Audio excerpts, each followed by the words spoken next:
नहा ले। जैसे कई लोग दिए में दीप लगा देते हैं और कई लोग घाट पर ही दीप लगा देते हैं।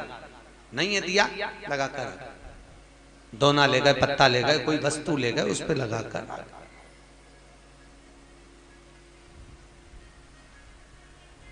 समर्पण। महाराज अब दीप दान का फल क्या है? घाट पर जो दिया लगाया जाता है वो ज्यादा पुण्य फल पर देने वाला है कि गंगा जी में जो छोड़ते हो वो ज्यादा फल देने वाला है? बोलो जम के बोलो बोलो। जो गंगा जी में छोड़ते हैं वो ज्यादा फल देता है। कौन सी पुराण में लिखा था कि गंगा में छोड़ो, यमुना में छोड़ो, सरयू में छोड़ो तो वो ज्यादा फल देगा? गंगा कौन? क्या बोलते हो? गंगा माँ। अब तुम्हारी माता जी यहाँ बैठी है, वो की छाती पे दिया धर दे, बोलो अच्छा लगेगा?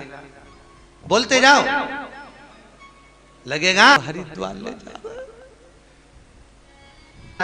रोटी भी दे रहा है, रिजर्वेशन भी कराया, लेकर गंगा जी हरिद्वार भी गया, पंडित जी को देकर कम से कम 2-4 हजार रुपए तो खर्च करके ही आएगा। तो इससे तो जिंदा जी अम्मा को गंगा ले जाता तो दूसरी बार मरी हुई को ले जाने की जरूरत ही नहीं पड़ती। जीते जी ले जाता तो कोई उसको भी तृप्ति होती, मेरा बेटा मुझे जीते जी गंगा नहाने ले गया। और मरने के बाद ऐसी झोली में धोकर ले जा। होता है जब कोई मर जाता है तो शमशान से 2-4 जब उसको हरिद्वार कहाँ पे ले जाते हैं ना, इलाहाबाद वगैरह, तो वो छोटी छोटी हड्डियों के टुकड़े घर पे लाते हैं। फिर माँ पर बहू उनको दूध से धोती है, रोती है। अच्छा पूछो क्यों रो रही? हमारी इतनी बड़ी अम्मा थी पर डोकरी मरी तो यहाँ धरी।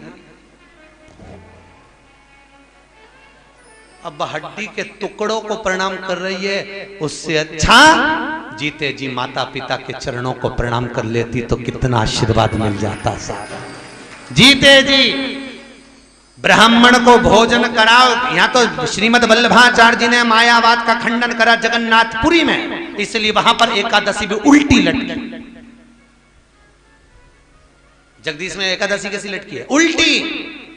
क्योंकि जगन्नाथपुरी में मायावाद का खंडन श्रीमद वल्लभाचार्य जी ने करा, और मायावाद का खंडन कर कर कहा, पंडित लोग बोल रहे थे कि मरने के बाद एकादशी का दान करो, तो श्रीमद वल्लभाचार्य जी ने कहा जीते जी एकादशी का दान करो। क्यों? मरने के बाद गरुड़ पुराण में लिखा है 10 दिन तक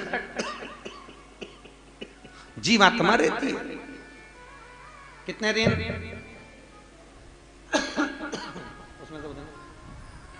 10 दिन तक जीवात्मा,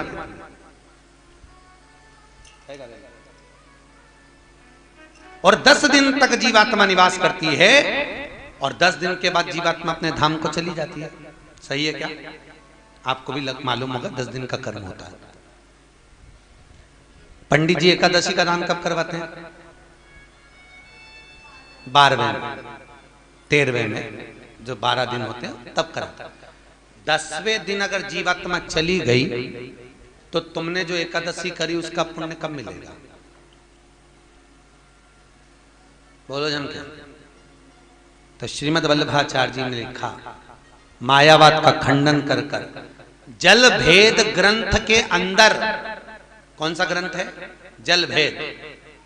जल भेद ग्रंथ के अंदर श्रीमद महाप्रभु जी वर्णन कर रहे हैं, श्रीमद वल्लभाचार्य जी कर रहे हैं कि अगर एकादशी का दान करना है तो जीते जी करो। अपनी करी हुई एकादशी अगर कोई तड़प रहा है, मर रहा है, पलंग पर सड़ रहा है, प्राण छूटने वाले हैं, हॉस्पिटल देखने के लिए गए हो, अपनी करी हुई एकादशी में से 2 एकादशी उसके नाम से संकल्प देकर जल उसको पिला दीजिए। उसको एकादशी का पुण्य करना, सैया करना, जीते जी करना, ब्राह्मण को भोजन कराना, जीते जी कराओ। मरने के बाद की कोई गारंटी नहीं है कि कौन क्या करा रहा है और तुमको मिल रहा है कि नहीं मिल रहा है। क्या ऊपर से नीचे आकर बोलोगी कि हे लल्लू मेरे को तो भोजन ही नहीं मिला, एक बामण और जिमा, तो ये बोला नहीं जाएगा। करो, सत्कर्म करो, अपने जीते। मरने के बाद की कोई गारंटी नहीं। कभी चक्कर में मत पड़ो, कुछ प्राप्त नहीं होना, फालतू की बात है। मरने के बाद तो ये भी नहीं मालूम कि तुम कहाँ हो। हरिद्वार में एक पत्नी का पति मर गया, पत्नी बेटे को लेकर पहुंची हरिद्वार, पंडित जी ने पिंडदान कराया, भोजन बनाया, इधर भी पिंडदान चल रहा था, उनने भी भोजन बनवाया। पत्नी ने पत्तल रखी पति के लिए, उधर पड़ोसन ने पत्तल रखी सामने। एक कौवा उड़ते उड़ते आया, बच्चा बोला माँ देखो पिताजी आ गया। कौवा उड़ता उड़ता आया, पड़ोसी की पत्तल में से खाकर चले गया। इतने में बच्चा बोला माँ देखो तो सही, कौवा आया और पड़ोसी की पत्तल में से खा के चले गए, अपनी में से तो और वाली अच्छे से बोल। फिर अमृत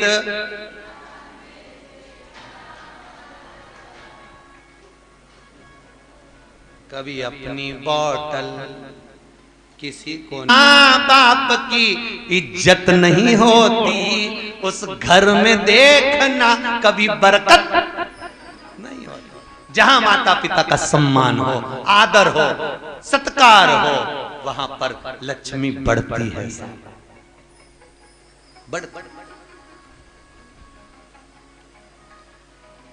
यहाँ कोई बायर वाले बैठे हैं, बायर वाले इंदौर के बायर वाले कोई है? उनका लड़का पूना में है, कह रहे थे हमारे पिताजी आपकी कथा में आए हैं गुरुजी, आज उनका जन्मदिन पे बधाई संदेश आया था। हम अच्छा ठीक ठीक, अच्छा फायर वाले बोले होंगे, हम बायर वाले सुने हैं, राम जी गड़बड़। तो कह रहे थे गुरुजी पिताजी और माताजी कथा सुनने के लिए आए हुए हैं और हम यहीं पर YouTube फेसबुक पर आपकी कथा का आनंद ले रहे हैं। हमने कहा चलो बच्चों को कम से कम संस्कार तो ऐसे दिए हैं माता पिता ने कि बच्चों को इतना समय मिले कि वो कथा सुन रहे हैं। पापा मम्मी को भी भेज दिया, जाओ तुम तो कथा सुनो, सत्संग सुनो। नहीं तो आज के समय में तो और कह दें कहाँ जा रहे हो कथा में, अभी तो गए थे।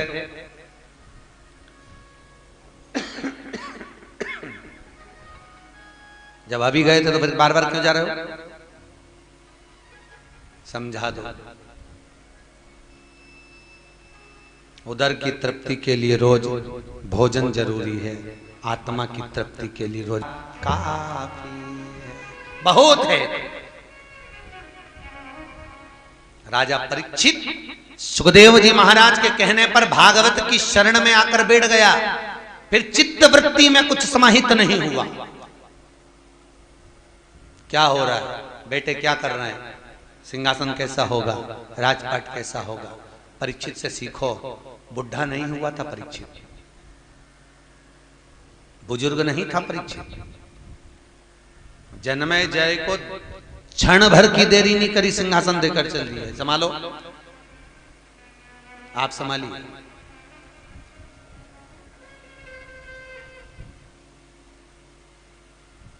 महाराज अब यहां द्रौपदी के 5 पुत्र सो रहे हैं और अश्वत्थामा वो द्रौपदी के 5 पुत्रों को रात्रि के समय पर जाकर मार रहा है। ब्राह्मण का पुत्र है अश्वत्थामा, गुरु का पुत्र है अश्वत्थामा, ब्राह्मण होकर गलत कर्म कर, ब्राह्मण होकर गलत कर्म कर। अच्छा बताओ, एक ब्राह्मण का बेटा होकर ऐसा क्यों कर गया रे? अश्वत्थामा तो इतना विद्वान था, उसने क्यों मारा सोते हुए ब्राह्मणों पर बच्चों को क्यों मारा? ज्ञान की मणि लगी हुई थी। होता है, गर्ग संहिता में लिखा है कि व्यक्ति प्रखर होता है तो खुद चारों तरफ तो प्रकाश करता है पर स्वयं अंधेरे में डूबता चले जाता है। दिया जलते हुए देखा है? अरे बोलो तो, प्रकाश कहाँ है? पूरे कमरे में। अंधेरा कहाँ है? दिए के। ज्ञान की मणि का प्रकाश चारों तरफ फैलेगा पर सुता अंधेरे में डूबेगा। बहुत विद्वान व्यक्ति, बहुत विद्वान व्यक्ति कहीं अभिमान में इतना समाहित हो जाता है कि उसको सामने वाला अनभिज्ञ नजर आता है। कि मणि उसकी भी अगर प्रखर हो गई अश्वत्थामा जैसी, तो उसको सामने वाला व्यक्ति अनभिज्ञ दिखेगा, उसको लगेगा इसको कुछ नहीं आता है। ये तो यूं ही हुई थी, उस मणि का प्रकाश देखकर अश्वत्थामा बैठा था एक बार बाहर, विद्वान था, ब्राह्मण का बेटी डाल के बाहर बैठा हुआ था। इतनी देर में रात को एक उल्लू आ गया, उल्लू उड़ता हुआ आया और उड़ता उड़ता उल्लू पेड़ पर बैठा। पेड़ पर उल्लू ने देखा, उसे भी ज्ञान ले गया। इतना विद्वान होकर मस्तक पर मणि लगी हुई थी, ज्ञानवर्धक मणि, और उस मणि के बल पर अश्वत्थामा उल्लू से ज्ञान लिया कि रात के समय उल्लू ने कौओं को मारा और पेड़ पर खुद बैठ गया। तो अश्वत्थामा ने भी रात को जाकर द्रौपदी के 5 पुत्रों का वध कर दिया कि ये दिन में नहीं मर रहा है तो कम से कम रात को तो मरेगा। ये उल्लू से सीखा। बहुत ध्यान रखना, अपनी जिंदगी में सत्संग करो, संकीर्तन करो, पर कहां बैठकर करो, किसकी शरणागति में करो, कहां बैठकर सत्संग का स्मरण करना है, यह हमारा शास्त्र बताता है। भागवत जी में यहां तक लिखा हुआ है कि कथा कहां बैठकर सुनना चाहिए, उसका भी नियम लिखा है।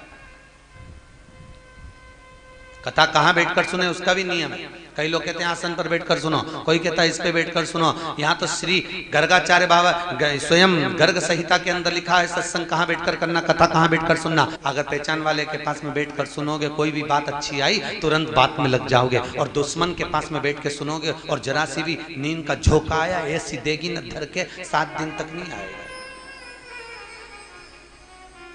काहे को बैठकर सुने? इसीलिए मेरे ख्याल से पति पत्नी को साथ में बिठाते हैं,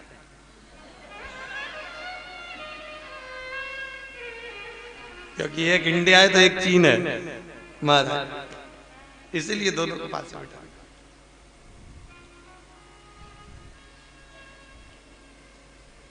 पर कभी कभी पतियों को देख के दया भी बहुत आती रही जी, ईमानदारी की बात बोल रहे, बहुत दया है।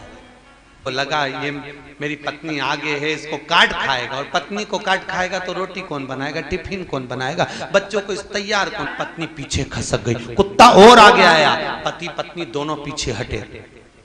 अब तो पति को लगा ये कुत्ता काट खाएगा, इतने में जैसे कुत्ता लपका, पति ने पत्नी को गोदी में उठा लिया। गोदी में इसलिए उठाया कि मेरे पाँव में काट लिया पर पत्नी को नहीं काटे। जैसे गोदी में उठाया कुत्ता भाग गया। जैसे कुत्ता भागा इसने पत्नी को नीचे उतारा, इतने में पत्नी नीचे उतरते सी बोली तुम में तो रत्ती भर की अक्ल नहीं है, तुम्हारे जैसा आदमी भगवान किसी को नहीं दे। बताओ दुनिया के लोग कुत्ते को भगाने के लिए पत्थर उठाते, तुमने मुझे उठा दिया। और बेचारे की किस्मत में यश नहीं लिखा तो कई करेगा, वो करे तो करे।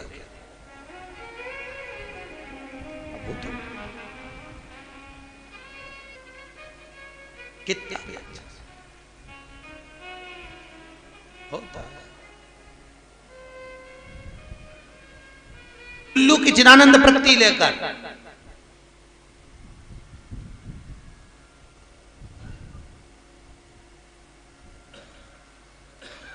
दीपावली के दिन एक भगत रात को फोन करे, गुरुजी जय श्री कृष्ण। हमने कहा हैप्पी दिवाली, हमने हैप्पी दिवाली। हमने पूछा अभी तक सोए नहीं? नहीं गुरुजी।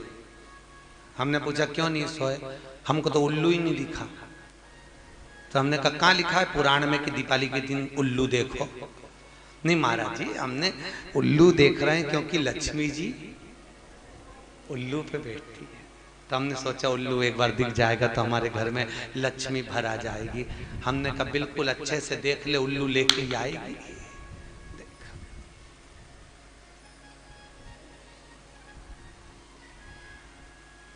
अपने यहाँ दीपावली के दिन जिस लक्ष्मी जी की मूर्ति की पूजन होती है उस मूर्ति के पास में उल्लू नहीं होता और नारायण नहीं होता।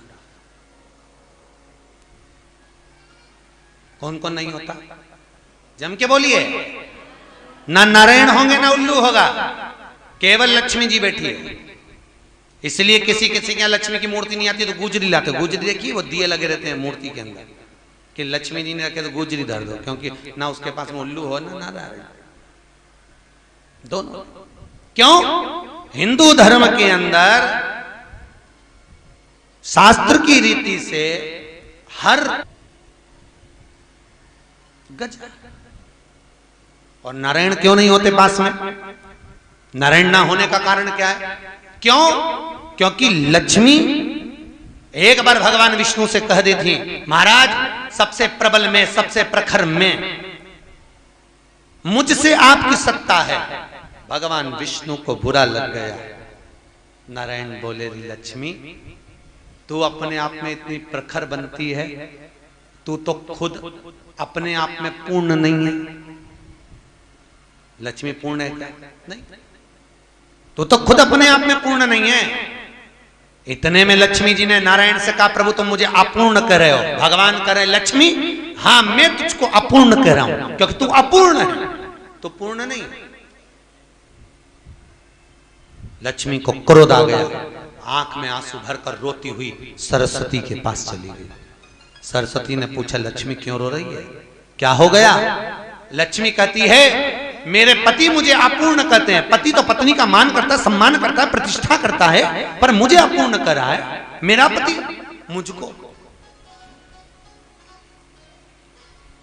सरस्वती जी बोली, रो मत, चल पार्वती के पास चलते हैं। पार्वती के यहाँ पहुंचे। पार्वती में यहाँ बैठी थी, क्या बात है, क्यों रो रही हो? लक्ष्मी जी कहती हैं, मेरा पति मुझे अपूर्ण कर रहा है। सरस्वती ने कहा, इसका पति इसको अपूर्ण कर रहा है, कुछ करिए। इतने में पार्वती जी बोलती हैं, काय को चिंता करती है, ले मैं आज तुझे पूर्ण कर देती हूँ। नारी जब अपूर्ण होती है, जब उसकी गोदी में संतान नहीं होती है, इसलिए मैं तुझे पूर्ण करती हूँ। लक्ष्मी की यहाँ संतान नहीं थी, क्योंकि श्राप था भगवान विष्णु को ददीची ऋषि की धर्म पत्नी सुवार्च का, कि तुम्हारे यहां औलाद नहीं होगी, मैं तुझे पूर्ण करता। पार्वती जी ने गणेश जी को गोदी में उसे उठाया, लक्ष्मी की गोद में दे दिया। ले, आज से मेरा यह पुत्र तेरा पुत्र होगा और तू पूर्ण लक्ष्मी कहलाएगी। इसलिए हिंदू धर्म में दीपावली के दिन बच्चे भी आपसे पूछते होंगे, पिताजी आप सरस्वती की पूजन करते हो, गणेश जी की पूजन करते हो, लक्ष्मी जी की पूजन करते हो, फिर लक्ष्मी जी के पति की पूजन भगवान विष्णु की क्यों नहीं करते? तो उसका केवल एक कारण है, अगर नारायण के साथ में लक्ष्मी का पूजन होगा तो वो अपूर्ण लक्ष्मी कहलाएगी, और गणेश जी के साथ अगर लक्ष्मी का पूजन होगा तो वो पूर्ण लक्ष्मी कहलाएगी। महाराज, पूर्ण लक्ष्मी। और हर व्यक्ति अपने घर में पूर्ण लक्ष्मी चाहता है, इसलिए दीपावली के दिन नारायण के साथ नहीं, गणेश के साथ लक्ष्मी को पूजा जाता है। पूर्ण लक्ष्मी, ये पूर्ण बने, पूर्णता। भगवान गणेश जी मार सरस्वती का पूजन इसलिए होता है क्योंकि सरस्वती लक्ष्मी को पार्वती क्या लेकर गई, बुद्धि के लिए उसका पूजन। तो हमारे यहाँ जो पाना मिलता है, देखा तो फोटो जो मिलता है दीपावली पे, वो फोटो में लक्ष्मी और कौन कौन होता है, गणेश और तीनों। बिना गणेश के लक्ष्मी का पूजन पूर्णता में हो। अब द्रौपदी के 5 पुत्र सो रहे थे, अश्वत्थामा ने मार दिया, प्राण छूट गए। द्रौपदी रोती, पुकार पड़ी, भगवान के आवाज लगाई। भगवान उठकर भीम और अर्जुन से बोले, तुम जाओ जरा देखो द्रौपदी क्यों रो रही है, जाइए। पूछा क्यों रो रही? मेरे पुत्रों का वध कर दिया। अश्वत्थामा ने सोते हुए पुत्र को मारा। द्रौपदी को पुत्र मर गए उसका गम नहीं है, द्रौपदी को गम इस बात का है। देखो, पांडव के पुत्र मरे थे तो 2 बहुत रोए थे, एक दुर्योधन बहुत रोया था, एक द्रौपदी बहुत रोई थी। तो दुर्योधन से पूछा अश्वत्थामा ने, पांडवों के पुत्र मर गए तू क्यों? मुझे नहीं मालूम था कि वो पांडव के पुत्र सो रहे हैं, मैं तो समझा कि पांडव सो रहे हैं, तो तुमने पुत्रों को क्यों मारा? तो अश्वत्थामा कहते, क्या हुआ, बाप नहीं मरा, बेटा तो मर गया, तुम्हें तो प्रसन्न होना चाहिए, फिर रो क्यों रहे हो? दुर्योधन कहता रोने का केवल एक कारण है, हम भी मर जाएंगे, हमारे ये पांडव भी मर जाएंगे, कम से कम इन पांडवों के पुत्र जीवित रहते तो तर्पण और तिलांजलि तो कर देते, उतने में ही हम तर जाते, पर अब वो भी मर गए तो तर्पण तिलांजलि कौन करेगा। देखो ऐसा नहीं है, दुर्योधन समझदार तो था, बस थोड़ी संगत बुरी थी उसकी, समझदार तो था। अगर सही मायने में बताएं ना, अगर गांधारी अगर दुर्योधन को संभाल लेती ना और गांधारी कह देती दुर्योधन ये गलत है तो मान जाता। सबसे बड़ा बच्चों को नष्ट करने में, परिवार को नष्ट करने में सबसे बड़ा हाथ होता है घर के माता का। माँ अगर प्रखर हो जाए, कई माताएं रोती हैं आंख में आंसू भर भर कर। एक वो मिली थी कहीं मुंबई में, कथा में कह रही थी गुरुजी हमारा बेटा बहू हमको बहुत प्यार देवे, हम कहाँ करें, हाथ उठा ले वे, कहाँ जाएं तो बहू कहती है कि मैं मर जाऊंगी, कपड़े फाड़ कर कहती है कि मैं थाने में चली जाऊंगी, कि मेरी सास मुझे जहर पिला रही है, मार रही है, उल्टा हम फंसे जा रहे हैं, क्या करें। हमने कहा कुछ मत करो, त्याग करो, चलो भजन बोलो ही मत। ऐसी कैसी भीड़ पड़ी है वृद्धाश्रम में बुढ़ों की, पहले नहीं थी, अब इतनी बढ़ती चली जा रही है कि वृद्धाश्रम में पलंग कम पड़ रहा है महाराज, इतने बूढ़े लोग आ रहे हैं इतने। अभी कल का मैं मैसेज, अभी मोबाइल लाया नहीं, कल का एक मैसेज दिखाऊंगा। यहीं सोनीपत के पास में से एक भाई ने मैसेज लिखकर भेजा, गुरुजी एक बूढ़ी माँ मिली है, बेटा माँ को तीर्थ कहीं कोई इधर कोई तीर्थ है कुरुक्षेत्र आदि में घुमाने के लिए लाया था, छोड़कर बस अड्डे पे कह दिया कि मैं आ रहा हूँ, इस बस में बैठो, और माँ को बिठाकर बच्चे गाड़ी लेकर चले गए। माँ बस में नीचे उतरकर बच्चों को ढूंढती फिरी, 2 दिन हो गए उसको ढूंढती ढूंढती, पागल जैसी लोग पत्थर मार रहे हैं। तब उस माँ से पूछा तो इधर उधर ढूंढ रही है, पड़ी हुई है स्टेशन पर, बस स्टैंड पर, क्या हुआ। मेरा बेटा कहकर गया था बस में बैठो मैं आ रहा हूँ, चल